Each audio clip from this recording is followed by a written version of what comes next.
I have some Legacy Lost and Return of the Dragon Emperor packs on the way. I was looking at the tracking history, and I think I'm supposed to get them on Monday. So in the meantime, I'll crack some from my current stash. It's not that big of a stash. I think I only have, outside of the booster box, maybe like another 6 or 7 more packs of Legacy Lost than these. But I've got some on the way. I think it's 20 Legacy Lost and 12 Return of the Dragon Emperor. So out of those, I'll substitute these 6 when I receive them. But crack these today because I have the time. It's a Saturday morning. And what better way than to spend a Saturday morning than cracking these beautiful packs.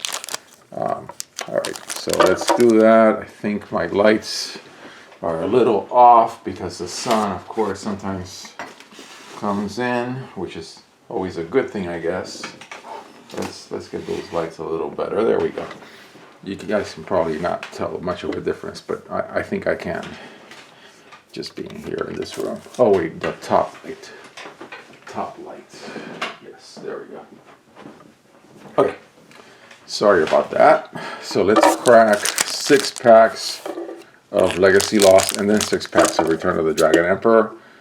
I would love to crack a Lumia, but I already have one, and I have it in a book, but I can pull it out for the permanent decks that I want to build, and that's fine. That'll save me from having to buy the single, which is an expensive single. Okay, so foil in the foil is always the first card in the pack, and yeah. So outside of 2 towers, which I crack 3 packs of before this video, in the playlist that it's going to be placed in, and so I cracked 2 towers, and now I'm cracking Legacy Lost, and I think these are the 2 hottest packs back to back for the first 12 sets of Legacy Lost in North America. That's the uncommon. That's the rare. It's a stone, and then that is a secret rare foil. Okay. Don't know how long it will be before Legacy Lost packs go the way of 2 towers.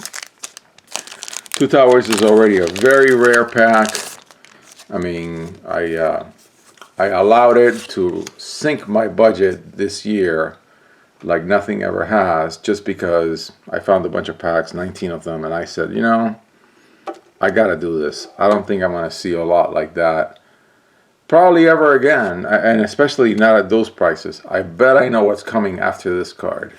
Yes, it always is like that. These cards are always right next to each other in these packs whenever they're in the pack. It's just the way they're collated. They're collated, they're not randomized.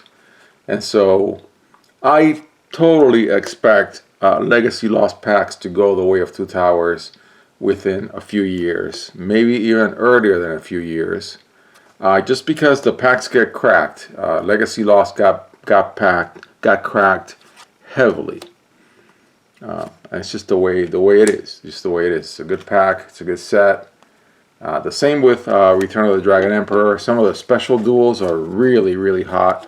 I was looking at a book that I made with some dupes of Lapis set, and man, there are some really sweet dual stones. The stones for the rulers in Legacy Lost and Return of the Dragon Emperor are really pretty, really sought after in the game. And this game has a hardcore following that I believe will outlast the sets being issued, and hopefully it doesn't have to be that way. Hopefully the company will continue, and the company I think is doing a very good job right now of keeping the game alive. It's not getting the game to thrive, but it's keeping it alive, and that is good enough for me. All right. Also, I am willing to go down with the ship, with the Force of Will ship. Frankly, I talk about value, and I look at valuations, and I look at TCG Player. I know what a $5 ruler is. I know what a $10 ruler is. There aren't that many. And here's Valentina. Speak of the devil.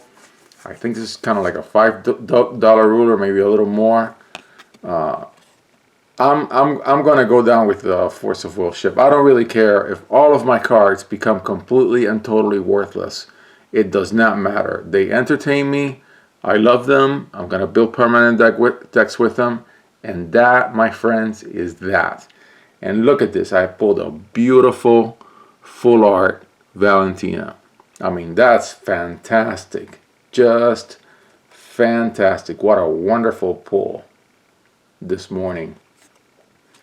Yeah, we're in the rare pack territory in this playlist. Just before this, if you were following the playlist, you saw 3 packs of 2 towers in which I cracked the Lumia. They were Taiwan packs. They're not Japanese packs, but who cares? And then now you see a Valentina pulled. I think that's pretty sweet.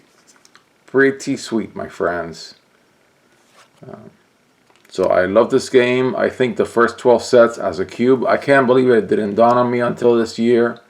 I was thinking about it this morning. It's like, man, I could have done even more pack cracking, because I know for a fact there was a period back there. Is this cards that are stuck, or is it just a card? Just a card that's a little thicker than normal. Okay, or maybe it's just my hands perception.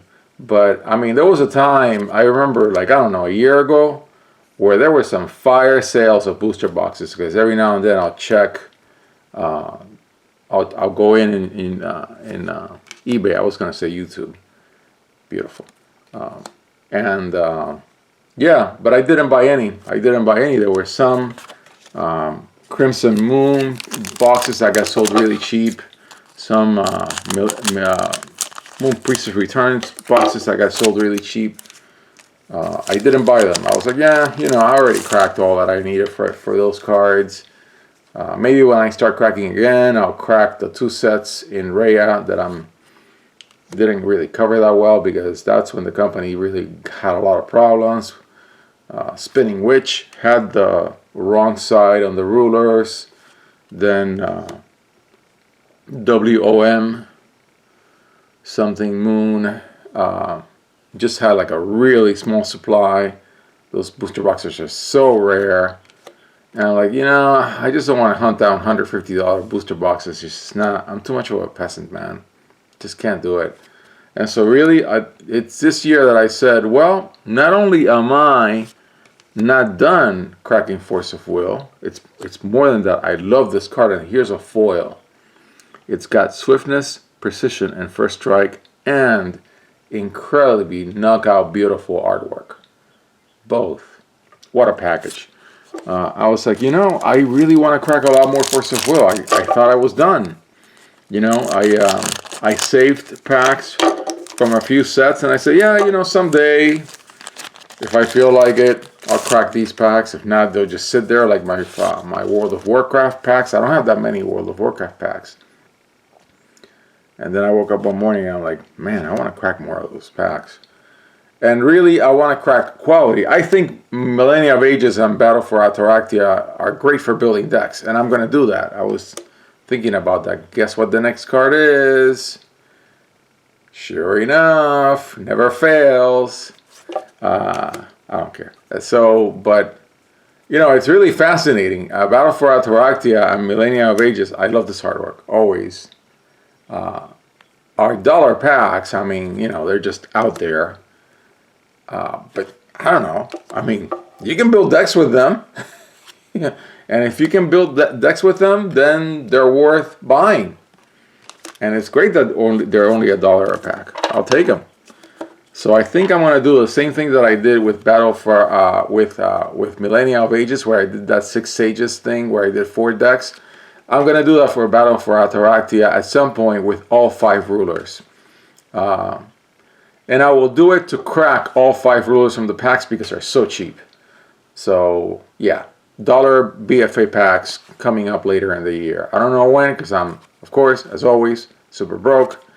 But yeah, these are 6 wonderful packs of Legacy Lost. Love this set. It's really, this is, in my opinion, these 2 sets, even though they're only 200 cards, sort of like a mini, and also with echoes. Those 3 sets are really sort of like a Ravnica 4 Force of Will kind of thing. They have the 2 color themes, all 10 of them.